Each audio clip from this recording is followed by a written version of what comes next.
Hello दोस्तों, आपका स्वागत है चैनल में। एक नए रिक्रूटमेंट्स में IOCL की तरफ से आ रहा है। बहुत अच्छी ये रिक्रूटमेंट है। इसमें इंजीनियर्स और ऑफिसर एंड आल्सो इसमें अप्रेंटिस की भी इन्होंने वैकेंसी निकाली हुई है। ये जो वैकेंसी यानी कि IOCL की तरफ से यानी कि PSU है, बहुत अच्छी इसमें सैलरी आपको मिलेगी अगर आपका इसमें सिलेक्शन होता है। ऑलमोस्ट सारे डिसिप्लिन वाले इसमें क्या हैं, वो हैं एलिजिबल हैं अप्लीकेबल के लिए। ये जो वैकेंसी आई हुई है IOCL की तरफ से, इसमें मतलब हर एक फील्ड के इंजीनियर, जैसे केमिकल इंजीनियरिंग हो गया, सिविल इंजीनियरिंग हो गया, कंप्यूटर साइंस हो गया, इलेक्ट्रिकल हो गया, इंस्ट्रूमेंटेशन हो गया, मैकेनिकल हो गया, ये सारे ब्रांचेस क्या हैं इसमें एलिजिबल हैं। साथ में इसके साथ जो अप्रेंटिसशिप के लिए भी फॉर्म करेंगे, ठीक है, वो भी क्या है, वो भी उनके भी ब्रांचेस क्या हैं, सेम है। वो सेम क्या करेंगे, ऊपर वाले मतलब जब उनकी मेरिट बनेगी आएगी तो कुछ लोगों के वो परमानेंट जॉब के लिए सिलेक्शन कर लेंगे, और जिनकी मतलब मार्क्स सही नहीं होंगे, मार्क्स ही नहीं आएंगे, उनको क्या करेंगे, वो ग्रेजुएट ट्रेनिंग के तौर पे वो क्या करेंगे, मतलब अप्रेंटिसशिप के तौर पे वो रख लेंगे। उनकी भी सैलरी बहुत ही अच्छी उनको भी मिलेगी। यहाँ पे जो सिलेक्शन के उन्होंने प्रोसेस बता रखे हैं, वो मतलब मेन जो इन्होंने बता रखा है कि जो एलिजिबिलिटी क्राइटेरिया होगा वो गेट के बेसिस पे होगा। अगर आपने गेट 2023 यानी कि 22 और 23 से जो मार्क्स आपके आए हुए हैं, उन्हीं के बेसिस पे क्या करोगे, आप अप्लाई करोगे। एंड देन वो शॉर्ट लिस्टिंग करेंगे। उसके बाद वो आपसे पर्सनल इंटरव्यू और मतलब ग्रुप डिस्कशन होगा और पर्सनल इंटरव्यू होगा, एंड देन आपका सिलेक्शन हो जाएगा। ये गेट 2023 जो हुआ था उसी के बेसिस पे करेंगे। 22 वाला वो कंसीडर नहीं करें, उन्होंने साफ साफ लिख दिया है, GATE marks of previous years GATE 2022 और before shall also not be accepted, यानी कि वो एक्सेप्ट नहीं करेंगे गेट 2022। ठीक है, ये जो फॉर्म यानी कि उन्होंने एज के बारे में बता दिया है कि जो यहाँ पर एज होना चाहिए, अपर एज लिमिट बोला है उन्होंने कि 26 ईयर से ज़्यादा नहीं होनी चाहिए आपकी एज, 26 ईयर से कम होनी चाहिए, तभी क्या हो, आप एलिजिबल रहोगे अप्लाई करने के लिए। इसमें जो जनरल हैं यानी कि जो मतलब जनरल के लिए 1 जुलाई 1997 से लेकर 1 जुलाई 1987, यानी कि ये तो नॉन PWD के लिए, ये मतलब PWD के लिए है। इन्होंने मतलब एज के बारे में बता दिया कि यहाँ से इधर की एज होनी चाहिए तभी आप क्या हो, एलिजिबल हो। जो क्वालिफाइंग डिग्री होना चाहिए, BTech हो गया, इक्विवेलेंट जो डिग्री, वो भी आप क्या, आप भी एलिजिबल हो। इन्होंने और भी लोगों को वो किया, इंक्लूड कर रखा है। जैसे आप इंजीनियरिंग डिसिप्लिन के हो, अगर BTech हैं उसके इक्विवेलेंट है, ठीक है। अगर आप केमिकल इंजीनियरिंग से आपने किया है, ठीक है, BTech या B किया है, तो उसमें यानी कि जो पेट्रोकेमिकल्स हैं, पॉलीमर हैं, plastic engineering but excluding rubber, ठीक है, ऑयल पेंट टेक्नोलॉजी, ये सरफेक्टेंट टेक्नोलॉजी, सेरेमिक्स इंजीनियरिंग, ये सब क्या है, केमिकल इंजीनियरिंग के अंदर क्या है, एलिजिबल रहेंगे। और उनका जो कोड होगा, गेट का कोड, वो CH अपना डालेंगे। सिविल इंजीनियरिंग के लिए उन्होंने क्या बोला है, excluding construction environmental and transportation engineering, बाकी सब क्या रहेंगे, अप्लाई करेंगे। आगे उन्होंने बोला कंप्यूटर साइंस एंड इंजीनियरिंग में including information technology engineering but excluding information and communication technology, यानी कि इंफॉर्मेशन एंड कम्युनिकेशन टेक्नोलॉजी वो नहीं अप्लाई करेंगे, बाकी और सब अप्लाई करेंगे। इलेक्ट्रिकल में आप पहुंच जाओ, यहाँ पर उन्होंने लिखा है including electrical and electronics engineering but excluding electrical and communication, oblique लिखा उन्होंने power engineering telecommunication engineering, ये नहीं अप्लाई कर पाएंगे। इलेक्ट्रिकल एंड इलेक्ट्रॉनिक्स इंजीनियरिंग वाले ही ओनली इलेक्ट्रिकल में एलिजिबल रहेंगे।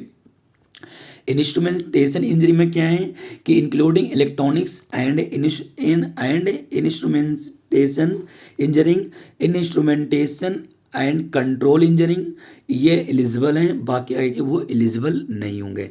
मैकेनिकल में है, एक्सक्लूडिंग है automation, automobile, industrial, manufacturing, power production engineering, mining engineering technology, mining and machinery, marine engineering, robotics, building, ये सब क्या है, एक्सक्लूडिंग है, ये सब भी मतलब एलिजिबल नहीं है।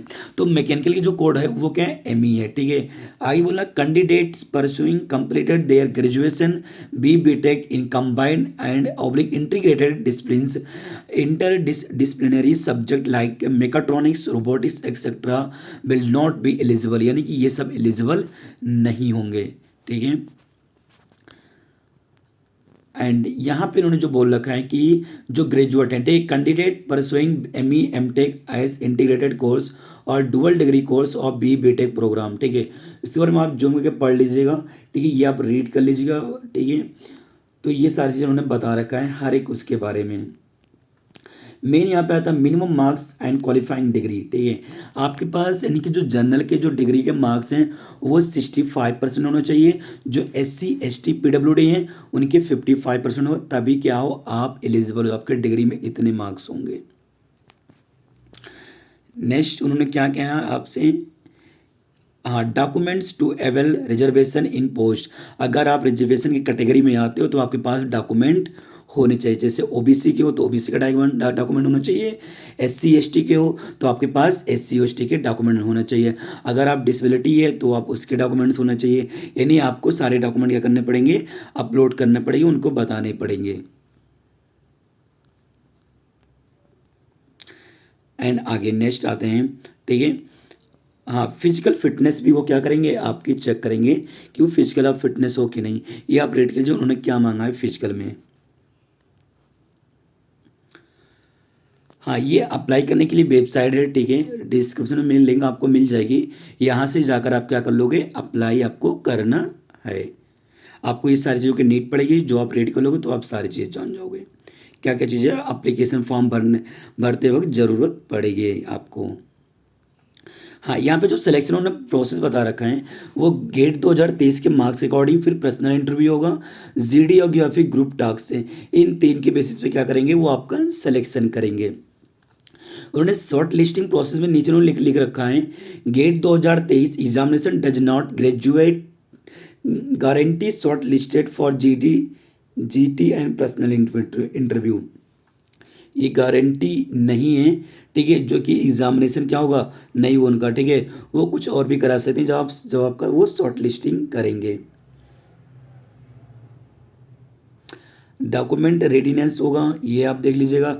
मेरिट लिस्ट बनेगी, ये भी उन्होंने बता दिया पहले से, ठीक है। जो प्लेसमेंट होगा, ठीक है, यानी आपका जॉब के लिए कहीं पर भी वो अपने जहाँ जहाँ उनका वो है, ठीक है, यानी कि IOCL का जहाँ जहाँ मतलब रिफाइनरी बना हुआ है, ठीक है, चाहे वो रिफाइनरी में कर सकते हैं, रिफाइनरी जो उनका डिवीज़न है, चाहे वो मार्केटिंग डिवीज़न में भेज सकते हैं, चाहे पाइपलाइन डिवीज़न में भेज सकते हैं। यानी कि अगर आप अप्लाई करते हो तो आप हर कंडीशन में जॉब करने के लिए कैपेबल रहो, तभी क्या करो, आप अप्लाई करो, ठीक है, क्योंकि वो कहीं पर भी आपकी पोस्टिंग कर सकते हैं। वो उन्होंने मेंशन कर दिया कि मैं आपकी पोस्टिंग चाहे रिफाइनरीज डिवीज़न में करूँगा, चाहे मार्केटिंग डिवीज़न में या फिर पाइपलाइन डिवीज़न में, ठीक है। इन समय पे क्या करेंगे, वो आपकी जब ज्वाइनिंग होगी तो वहाँ पे आपको भेजेंगे जॉब के लिए।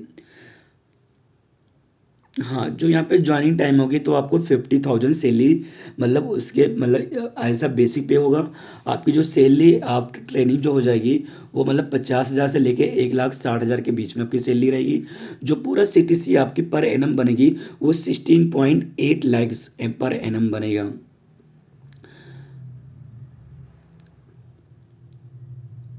और जो आप यानी कि जो कैंडिडेट जो सेलेक्टेड होंगे कैंडिडेट, यानी कि ग्रेजुएट अप्रेंटिस इंजीनियर के लिए उनको फिक्स सैलरी दी जाएगी, 60,000 रुपये पर मंथ मिलेगा। बहुत अच्छी ये अप्रेंटिसशिप सैलरी है, इतनी सैलरी कभी भी नहीं मिलती, कहीं पर भी नहीं मिलती। और एक चीज़ और, यहाँ पे बॉन्ड होगा। अगर आप जनरल से हो तो आपको 3 लाख का बॉन्ड करना पड़ेगा। अगर आप OBC से हो या EWS या फिर SC ST से हो तो आपको 50,000 का ओनली बॉन्ड होगा। ये आपके लिए मतलब बॉन्ड है 3 ईयर्स के लिए, यानी कि अगर आपकी जॉइनिंग होती है तो आप 3 साल के लिए आप जॉब नहीं छोड़ सकते हो। अगर आप छोड़ते हो तो आपके ये पैसे डिडक्ट हो जाएंगे, आपको मिलेंगे नहीं, ठीक है। लास्ट डेट जो अप्लाई करने के लिए वो 22 जून है, उससे पहले आपको करना होगा, आपको अप्लाई करना होगा। अगर आपको कुछ पूछना है उनसे, ठीक है, तो आप उनसे इसमें उस पे करके पूछ सकते हो, यहाँ पे मेल करके। अगर आप पहली बार चैनल पे विजिट कर रहे हो तो आप प्लीज़ चैनल को सब्सक्राइब कर दो, जिससे हमें मोटिवेशन मिलेगा, और इसे अपने फ्रेंड सर्कल में शेयर कर दो, जिससे और सबकी हेल्प हो जाए। ठीक है, थैंक यू।